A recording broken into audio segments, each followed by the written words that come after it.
Bienvenue à un autre épisode d'Accès MRC. Je m'appelle Vanessa Girard et dans cette émission, je reçois des personnes qui peuvent nous parler d'organismes importants, de choses qui se passent ici dans la MRC de Maria-Chapdelaine.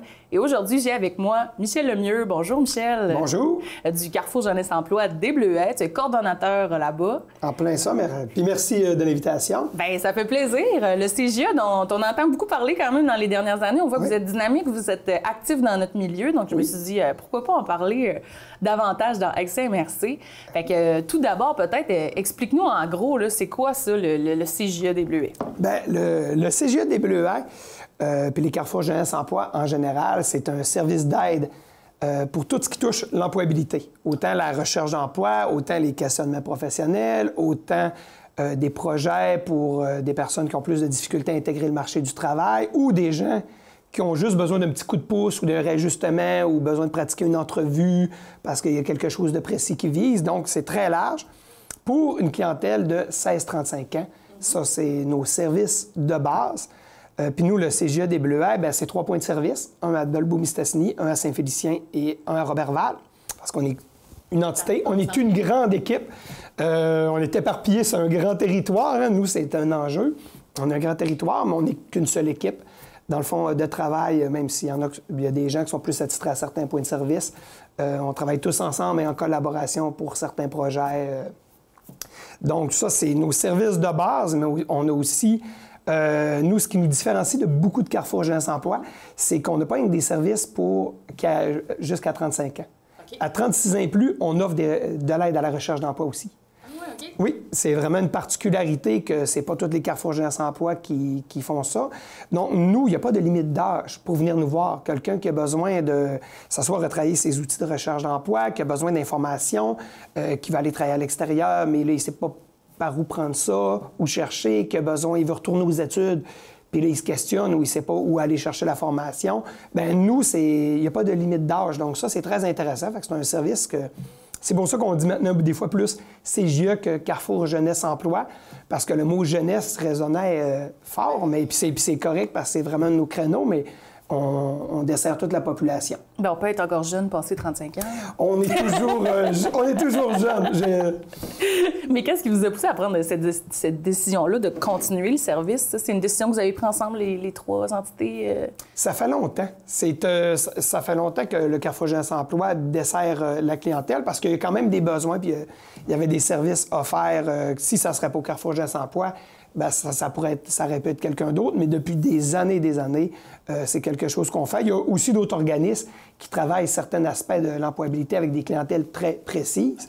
Mais nous, on demeure que ça fait des années, puis on a certains projets aussi des fois pour même les 35 et plus, autant que pour, je dis 16-35, mais même dans certains cas 15-35, parce que nous, on a aussi un volet jeunesse, entrepreneuriat jeunesse qu'on déploie, persévérance scolaire aussi, qu'on travaille de concert avec les écoles, avec les jeunes pour prévenir le décrochage scolaire, faire certains projets aussi pour que les jeunes puissent rayonner dans la communauté, s'impliquer, être capable de se réaliser par des projets qu'eux-mêmes, des fois, développent. Tu sais, des fois, un jeune qui veut, mettons, développer des habiletés en photographie, aimerait faire quelque chose, bien, c'est dur de savoir où prendre ça, où commencer. Bien, nous, on peut appuyer un jeune, on peut aider un jeune à monter, développer son projet. Bien, ça, c'est vraiment intéressant. Oui. Dynamisant aussi pour notre milieu, hein, d'avoir un espèce de point de référence pour les jeunes pour dire si moi j'ai un projet, je le sais où aller pour qu'on m'aide à le développer. Ben Puis vous avez fêté aussi l'année passée vos 25 ans. 25 ans. Déjà. Pour le Carrefour Jeunesse Emploi des Bleuets. Bon, vous êtes dans votre 26e année en ce moment. J'ai vu que vous aviez refait votre site web par rapport à cet anniversaire. Oui, bien, ça a été une... on va dire une des choses majeures qu'on désirait faire pour le 25e, c'était de remettre un site Internet à jour, mieux adapté aussi à ce qui se fait à l'actuel, puis que ça soit plus ergonomique, trouver les bons renseignements. Souvent, c'est voir les offres d'emploi, qui est très prisé. Donc, de trouver ça rapidement, puis essayer pour s'adapter avec le marché du travail d'aujourd'hui, et c'est quelque chose qu'on continue à développer, c'est développer une plateforme de recherche d'emploi pour faire un maillage entre les employeurs et les chercheurs d'emploi, pour qu'un chercheur d'emploi puisse voir une banque de candidatures sans tout voir le profil des jeunes, puis que les personnes en recherche d'emploi puissent, eux, recevoir des offres d'emploi qui cadrent dans le type d'emploi qu'ils cherchent. Puis je dis les jeunes, mais notre site pour la recherche d'emploi est ouvert à tous. Là. Ben oui. Parce que le contexte aussi de recherche d'emploi et tout ça a quand même beaucoup changé dans, je dirais, les 5 dernières années là, par rapport à quand moi, j'étais dans la vingtaine puis je me cherchais un emploi. Oui. C'était plus compliqué. Là, aujourd'hui, on dirait qu'il y a beaucoup d'emplois disponibles, peut-être moins d'employés. Donc, peut-être que le processus a un petit peu changé. Là, vous avez dû voir ça, vous autres? Oui, puis il y a une inversion des besoins immédiats. Mais tu sais, chercher un emploi, c'est pas... On peut chercher un emploi rapidement pour des raisons financières ou des raisons qu'à un moment donné, il y a une perte d'emploi, on essaie d'en retrouver un rapidement. Mais un emploi, c'est pas juste d'aller travailler. On le dit, tu sais, le dicton « aime ton travail et tu travailleras jamais de ta vie », bien, c'est de s'accomplir, c'est de trouver un travail qui nous ressemble, un milieu de travail aussi, avec lequel on va cadrer dans ce qu'on recherche. Donc, c'est rendu un projet de vie. C'est un projet professionnel. Donc, nous, l'accompagnement, là-dedans n'a pas changé. Puis, je dirais que le contexte de la pandémie nous a amené à beaucoup de remises en question. Notre vie a été réduite à très peu de choses, hein, parce que même à certains égards, dans des périodes de confinement, c'était la maison et le travail. Donc, quand le travail ne fait pas, ça ressortait encore plus fort. Donc, beaucoup de remises en question professionnelles. Donc, on accompagne beaucoup de gens qui décident de retourner à l'école parce qu'il y a des possibilités plus qu'avant. Puis, ce qu'on fait aussi pour les employeurs, service qu'on développe, nous, on est prêt à accompagner les employeurs et surtout les personnes embauchées qui vivent peut-être plus d'obstacles sur le marché du travail. Peut-être que, là, une dizaine d'années, il y a des employeurs qui recevaient 10 CV. Puis ils engageaient une personne. Maintenant, ils affichent puis ils reçoivent des fois aucun CV. Donc, ils essaient de faire des efforts pour peut-être embaucher des personnes qui ne codent pas parfaitement avec les critères recherchés. Mais des fois, ça demande plus de formation, ça demande plus de temps. L'employeur, est-ce qu'il est prêt à donner ça? Puis dans certains cas, certains encadrements, l'employeur n'est pas nécessairement outillé pour faire accompagner, on va dire, d'une approche plus de travail social. Donc, nous, c'est un support qu'on peut apporter autant pour la personne qui vient d'être embauchée que ça va aider l'employeur à consolider l'emploi puis la rétention au travail, là. Donc, c'est un nouveau service qu'on fait aussi qui peut être très intéressant. Avec les entreprises? Avec les entreprises. Nous, on part toujours de la personne, mais les entreprises qui verraient qu'ils ont envie de garder un employé, mais qu'il y a des choses à travailler, nous, on est là pour épauler la personne à se développer puis pouvoir garder son emploi, pour éviter des pertes d'emploi à répétition, parce que ça, c'est pas très positif de se faire embaucher, mais finalement, ça fait pas. De quitter, faire du in and out, là, c'est dangereux d'un moment donné, décrocher du marché du travail de façon à très long terme ou définitive. Donc, on veut éviter ça. Oui, puis tu sais, avec la COVID, oui, les gens se sont remis en question, mais il y a aussi des gens qui ont perdu leur emploi. Tu sais, il y a des choses des entreprises qui ont fermé ou qui ont dû réduire leurs services ou changer leurs services. Fait que ça a fait une nouvelle vague de personnes, dans le fond, qui cherchaient peut-être à se réinventer. Là, on a beaucoup utilisé ce mot-là là, avec la pandémie, mais c'est ça, c'est toutes ces remises en question-là. Et elles se sont faites aussi du côté des employeurs, là, parce que là, comment ça se fait que personne n'amène son CV? Il va falloir que, tu sais, je change mes... Oui, les employeurs, tu sais, puis ils ont un contre-coup de la COVID, ils ont un contre-coup de la rareté de main-d'œuvre. Ça en fait beaucoup, là. C'est pas facile d'être employeur en 2022. Puis la meilleure façon, c'est pas l'embauche, c'est la rétention. C'est de garder ces gens. C'est la plus grande clé d'un succès d'une entreprise actuellement, c'est d'afficher à répétition. À un moment donné, ça va devenir difficile, le recrutement. Veux pas. Même pour les entreprises qui sont très attrayantes, qui étaient attrayantes hier, ont beaucoup plus de difficultés aujourd'hui parce qu'il y a moins de gens sur le marché du travail. Donc, améliorer les conditions, essayer de bien supporter son équipe, être à l'écoute aussi de la nouvelle génération qui n'ont pas les besoins, qui ont évolué aussi, ce qu'ils recherchent sur le marché du travail, puis par rapport à leurs besoins. C'est pas mieux, c'est pas pire, c'est différent. Puis ça, c'est une adaptation aussi, de plus pour les employeurs. Donc, nous, on peut supporter autant les personnes en emploi, mais au final, les employeurs en gagnent des bénéfices aussi. Donc, c'est des gros changements, autant qu'on vit dans notre organisation, mais je pense qu'on le vit tous là, actuellement là, sur le marché du travail, là. Vraiment, parce qu'on va retrouver peut-être des employés qui cherchent peut-être à faire moins d'heures, mais à des heures qui leur conviennent plus. Ou, il y a toutes sortes d'exemples comme ça qu'on pourrait donner, là, qui pourraient surprendre les employeurs au départ. Tu fais, voyons, c'est donc bien rendu compliqué, mais c'est important justement là, pour la rétention. Puis, il faut s'adapter. C'est un enjeu majeur. Donc, c'est un peu ça qu'on vit. Donc, on a encore beaucoup de gens qui ont recours à nos services. Je vous dirais que ça va très bien. Bien, ça va très bien, mais ça veut dire que finalement, même si le marché du travail semble excellent, bien, on accompagne encore le même nombre de gens que dans les années passées. Donc, notre clientèle, le nombre n'a pas nécessairement diminué. Donc, c'est pour dire que finalement, les besoins sont là, ils ont juste évolué. Puis nous, bien, on continue à accompagner là-dedans parce qu'on évolue avec le marché du travail. Nous, c'est notre rôle. Donc, que ce soit pour de la recherche d'emploi, une remise en question, quelqu'un qui veut travailler des choses, qui se questionne professionnellement, qui veut faire des fois même un retrait un peu du marché du travail pour vivre autre chose. Bien, nous, c'est d'accompagner parce que une profession, maintenant, on le voit comme un projet professionnel et non comme chercher du travail. Oui. Chercher du travail pour chercher du travail, actuellement, c'est vrai que c'est plus facile. Mais ultimement, c'est pas le but. Ouais. C'est pas le but d'une carrière professionnelle qui va durer pendant tellement d'années. Il faut être heureux au travail, il faut trouver son X. C'est bon. Ouais. Puis, c'est qui votre clientèle, dans le fond? Le nombre n'a pas changé, mais est-ce que le profil a un peu changé ou on retrouve toutes sortes de gens c'est très large et c'est très hétéroclite. Comme je disais, on a autant des gens qui vivent des grosses difficultés personnelles qui les empêchent d'intégrer le marché du travail à court terme avec succès. On va avoir travaillé beaucoup d'éléments de leur vie. Que ce soit des fois l'anxiété au travail ou des fois c'est situationnel pour des raisons X, Y, Z ou besoin d'aller chercher une formation.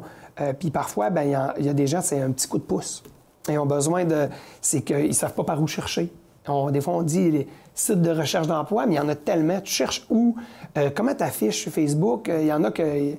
Ils font même plus, on va dire, l'effort d'une recherche. Ils disent, je cherche un travail, puis c'est les employeurs qui sautent dessus. C'est vrai qu'on voit ça, hein, comme les spotters, des autres de ce monde. Je cherche une job. Je cherche une job. Puis ça inverse, oui, mais au final, est-ce que tu y vas par essai-erreur? Combien de fois tu vas y aller par essai-erreur avant de prendre un petit temps d'arrêt et de regarder, bien moi, professionnellement, je cherche ça. Au lieu d'y aller par essai-erreur, des fois, un petit bilan, une bonne réflexion, bien, va te permettre de prendre une bonne orientation professionnelle sur ta recherche d'emploi. Fait que ça peut être bon. On a de plus en plus de gens qui prennent ce temps-là pour réfléchir. Puis même quand tu es en emploi, tu peux réfléchir à ton avenir professionnel, puis c'est très sain. Très sain de se remettre en question. Puis nous, on peut accompagner dans ces éléments-là. Puis comment ça fonctionne, là? Supposons, je sais pas, je perds mon emploi, puis j'arrive, là, je viens vous voir. C'est quoi les étapes? Comment ça fonctionne? Bien, nous, on va toujours accueillir. Là, on a une agente d'accueil qui est là pour accueillir. Ou même, des fois, on prend les demandes par Facebook et on va retéléphoner. Les façons de communiquer avec nous, site Internet, notre Facebook professionnel, se déplacer, venir en personne, c'est toutes des possibilités. Puis, on va donner un rendez-vous avec une intervenante en employabilité. Je dis une intervenante parce qu'on a plus d'intervenantes que d'intervenants, mettons. Mais on va donner un rendez-vous, puis à partir de là, bien, avec la personne, c'est de prendre les besoins, d'en repartir, c'est quoi les besoins de la personne, puis de l'accompagner là-dedans. Puis ce qui nous a emmené la pandémie, un outil de plus aussi pour des gens que c'est plus complexe de se déplacer physiquement. Bien maintenant, on est capable de le faire à distance aussi. Via Zoom, via Teams, les plateformes de communication. Des fois, on vivait avec beaucoup de personnes, c'était compliqué parce que, comme on dit, on a un vaste territoire. Hein? Des fois, il y en a qui ont des problèmes pour se déplacer en ruralité, venir à leur rendez-vous. Bien, des fois, on peut même le faire virtuellement. On est rendu très ouvert et très bien équipé pour le faire. Donc, à partir de là, le point de départ, c'est la personne. Chaque parcours est unique. Chaque personne l'est aussi. Donc, les services qu'on offre, on met tout à la disposition pour que la personne soit bien accompagnée. Que ce soit personnalisé, dans le fond. C'est pas un gros bac d'offres d'emploi, puis tiens, vas-y, fouille, là. Ah non! Puis on n'est pas une agence de placement. Nous, c'est pas de donner le poisson, c'est d'apprendre à pêcher. C'est que la personne reparte après ça de façon plus autonome. Puis si à un moment donné, il arrive des changements, quelque chose, elle reviendra nous voir, mais nous, on est là pour épauler. Des fois, autant moralement, des fois, il y en a qui ont vécu des affaires dures au travail. Ça arrive du harcèlement au travail, quelque chose qui va laisser des séquelles. Bien, faut que les personnes bien, se reconstruisent des fois avant d'aller raffronter le marché du travail, puis de le retourner positivement, puis de le voir comme quelque chose de le fun et de sain. Donc, nous, on accompagne aussi là-dedans, puis une affaire qu'on fait de plus en plus et qu'on vit, bien, c'est des projets jeunesse, parce que les jeunes qui sont à l'école actuellement, il y a beaucoup de décrochage scolaire, beaucoup de découragement scolaire, autant que ce soit au secondaire que collégial, qu'au niveau professionnel. On ne se le cachera pas, le contexte de la pandémie, le contexte... il est très difficile au niveau... L'école à la maison, ça complique. Au niveau de la motivation, le parascolaire qui est mis à mal, puis les écoles travaillent vraiment fort avec 1001 changements. Puis nous, ben, on appuie certains jeunes pour, justement, qui ne décrochent pas. Et dans certains cas, bien, il y en a qui ont décroché, qui retournent à l'école quand ils vont être prêts, puis quand ils vont avoir bien ciblé le projet professionnel, qui vont bien comprendre, puis retrouver la motivation. Donc, nous, c'est quelque chose qu'on fait beaucoup. Puis on travaille aussi avec les jeunes qui ont perdu, on va dire, de vue des projets professionnels. Tu sais, des fois, il y en a qui ont décroché du marché du travail pour des raisons X, Y, Z, pour temporairement ou de façon à plus long terme. Bien, nous, on peut les aider justement par l'entremise de des projets à se redécouvrir, à se redéfinir, d'avoir envie de se remettre en action, de sortir, on va dire... C'est l'exemple de la plante là, qui est pris, qui est dans son vase confortable puis qui sort plus. Mais nous, on veut sort du vase, refait un mouvement, puis ça va t'emmener quelque part. Le but n'est pas nécessairement de trouver un travail demain matin. Un travail, c'est fait pour t'emmener des choses à ta vie, et non l'inverse. Donc, c'est de ramener des personnes à se redécouvrir, se redéfinir professionnellement.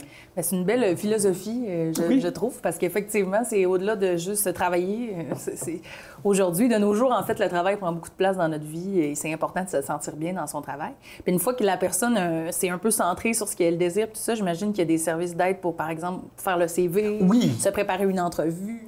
Ça, c'est nos services de, on va dire, tout ce qui est outillé à la recherche d'emploi, CV, entrevue, postuler en ligne. Tu sais, des fois, je pense, mettons, pour les mines, ça arrive quelques fois par année, des gens, ils veulent... Mais les mines, t'envoies ton CV où? Ça fonctionne comment? Souvent, c'est des gros sites qu'il faut créer des profils. Bien, nous, on peut aider pour, des fois, des démarches plus complexes ou, dans certains cas, même dans certaines formations, comme... Puis je vais donner cet exemple-là, la formation professionnelle comme grutier. Okay. Ça se donne à un endroit au Québec. Okay. Puis c'est très, très, très contingenté. Puis il y a beaucoup d'étapes au processus de sélection. Bien, nous, des fois, on peut aider pour certains processus. S'il va y avoir des tests psychométriques, bien, expliquer à la personne c'est quoi. Peut-être même y en faire passer pour qu'elle le vive au moins, pour qu'elle soit moins désorientée quand elle va le vivre. Une entrevue de groupe. Comment on vit ça, une entrevue de groupe? Donc, il y a certains endroits qui ont des gros processus de sélection qu'on peut aider. Puis, bien, tous les aspects de la recherche d'emploi, nous, c'est sûr et certain que ça reste un de nos créneaux très forts qu'on déploie encore. Puis c'est souvent pour ça qu'on est le plus connu, en fait. C'est souvent la porte d'entrée, c'est « je suis venu refaire mon CV », mais après ça, bien...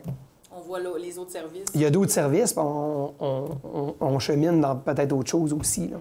Puis, est-ce que aussi vous faites un peu d'une mission de rendre le milieu attrayant pour contrer le départ des jeunes? Parce qu'on a parlé de ça, plus il y a peut-être quelques années, le fameux exode des jeunes, c'était très à l'avant-plan. Est-ce que vous avez encore un peu comme mission d'essayer de garder nos jeunes ici?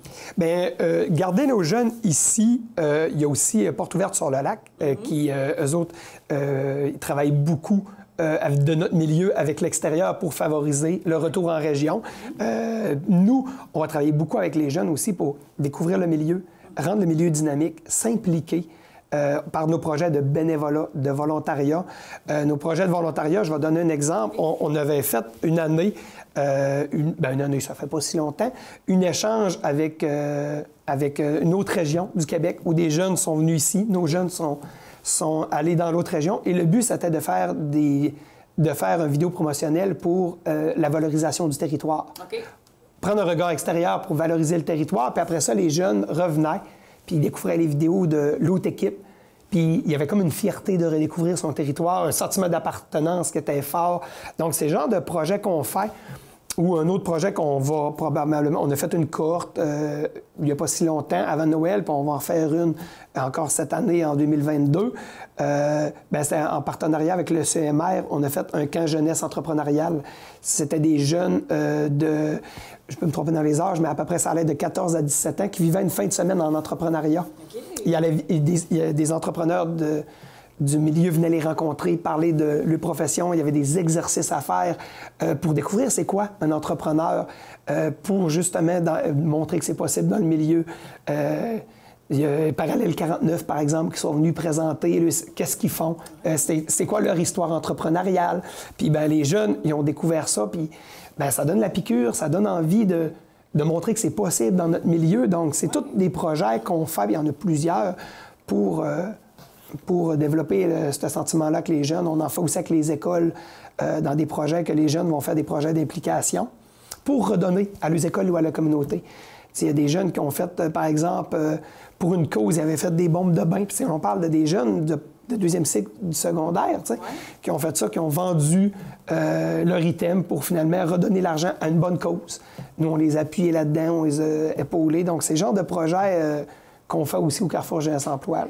Oui, puis c'est ce qui vous rend aussi très dynamique et dans des domaines très variés. Est-ce que vous avez senti peut-être avec la pandémie, justement, et le télétravail, un petit retour? Est-ce qu'il y en a qui avaient envie de revenir travailler ici, même s'ils travaillent pour une entreprise qui est ailleurs? Est-ce que vous avez vu ça un peu? On l'entend beaucoup. Puis je pense que c'est un phénomène qui risque de s'amplifier. C'est dur d'en parler parce qu'il n'y a pas encore d'études ou de données. C'est encore quelque chose qui est, comme on va dire, sous observation. Mais oui, c'est une possibilité, le télétravail ouvre des portes, puis en même temps, on commence à sentir le contrepoids du télétravail parce que c'est intéressant, mais pour certaines personnes, il y en a que leur milieu de travail le manque profondément.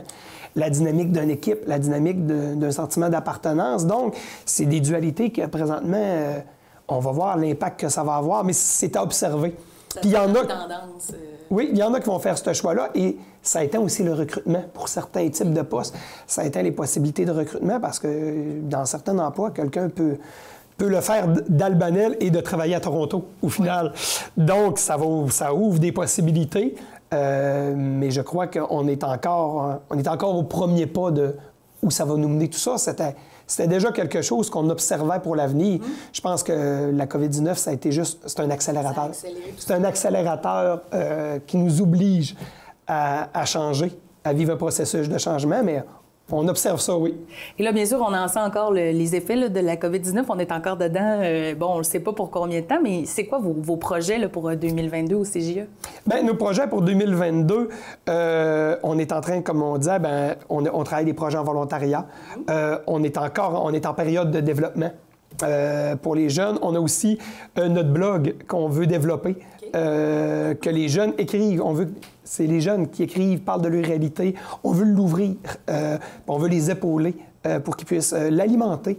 Parce que nous, au-delà des jeunes en employabilité, on veut les faire rayonner, les jeunes. On veut qu'ils soient entendus, on veut qu'il y ait une tribune. Puis c'est pour ça aussi qu'on avait fait le podcast avec les jeunes, qu'on a fait en collaboration avec vous, d'ailleurs. Oui. Que ça, on a fait notre deuxième saison qui tourne, que les jeunes puissent parler de réalité, de certains sujets, de certains enjeux qui les touchent. Puis nous, c'est sûr qu'on développe des projets dans ce sens-là. Comme je disais tantôt, avec le CMR, on va vivre notre deuxième cohorte. Puis ça va revenir. Ça va revenir. On est en train de regarder pour trouver la date. On est en train de regarder la date, mais notre volonté, et de la part du CMR et du Carrefour Jeunesse Emploi, c'est de le faire. On a fait une première cohorte qui était un beau succès, puis souvent, la première cohorte est la plus dure à monter. Le reste, on ne fait qu'améliorer. Hein. Oui. Donc, on veut travailler avec ça. Puis on a d'autres projets, mais c'est dur de s'avancer. Hein. Avec la COVID, on fait on reporte, on y va, on n'y va plus. Mais on est résilient, puis ce qu'on ne fait pas, on sait qu'on va le refaire demain. Puis on continue à accompagner dans nos projets, comme on disait, Volontariat Autonomie, qui continue à faire des projets. Cette année, on a fait un projet qu'on a mis en lien des jeunes avec des personnes âgées qui ont fait le récit de vie. Ils ont rencontré... Beaucoup, ça s'est fait par téléphone, hein, la COVID l'oblige, qui ont pris les informations de la personne, puis ils ont fait comme une espèce de le récit de vie de ces personnes-là. Ils l'ont fait graphiquement, puis on en a fait un album qu'on a remis à ces personnes-là. Donc, c'est une belle activité intergénérationnelle où tout le monde grandit de ça. On a beaucoup de projets de ce genre-là. On a fait des projets de photos. Vous savez, avec des jeunes, il y a des jeunes qui ont fait des projets de peinture, qu'on les affichés au Carrefour Jeunesse Emploi, aussi parce qu'ils développaient ça, parce que beaucoup des jeunes, par l'art, c'est une belle façon de s'exprimer, c'est une belle façon de se découvrir. On mise beaucoup sur ce genre de projet-là avec les jeunes. Donc, j'imagine que le meilleur moyen de s'informer à propos de tout ça dans les mois à venir, c'est de vous suivre via vos médias sociaux, votre site Web? Oui, on utilise beaucoup nos médias sociaux, notre site Web. Puis, la meilleure façon, c'est d'appeler, puis de prendre le temps de discuter avec une de nos intervenantes en employabilité pour regarder c'est quoi les possibilités. Nous, c'est d'épauler les personnes, comme je disais, dans le projet professionnel, quel qu'il soit, puis d'où qu'ils viennent. Donc, à partir de là, on travaille avec la personne pour qu'elle avance dans son projet. Bien, merci d'être venu nous parler de tout ça aujourd'hui. C'est super inspirant. On voit vraiment que vous êtes une équipe dynamique avec plein de belles idées. Donc, je vous souhaite une très bonne continuité là-dedans. On va se souhaiter que la COVID ne nous mette pas trop de bâtons dans les roues. On touche du bois. Donc, merci beaucoup d'avoir été là, Michel. Merci de m'avoir reçu. Et puis, bien, merci à vous de nous avoir suivis. On se retrouve la semaine prochaine pour un autre Accès MRC.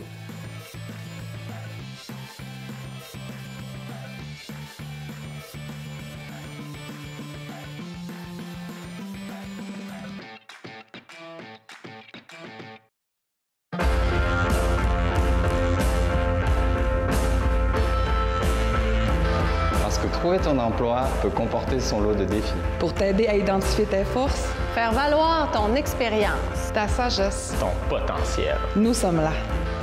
Pour encadrer ta démarche, trouver de nouvelles pistes, identifier ce qui te motive vraiment. Pour t'aider à réseauter, accéder au marché caché de l'emploi, prendre part à un milieu actif. Nous sommes là. Intégrer le travail après une période de vie plus difficile. Après un moment de réflexion. Ou si tu veux changer ta situation. Nous sommes là. Pour relever les défis. Malgré les limitations. Les doutes. Ou les différences. Pour identifier tes rêves. Faire preuve d'audace. Oser aller plus loin. Trouver ton emploi. Avec nous. Ici, c'est possible.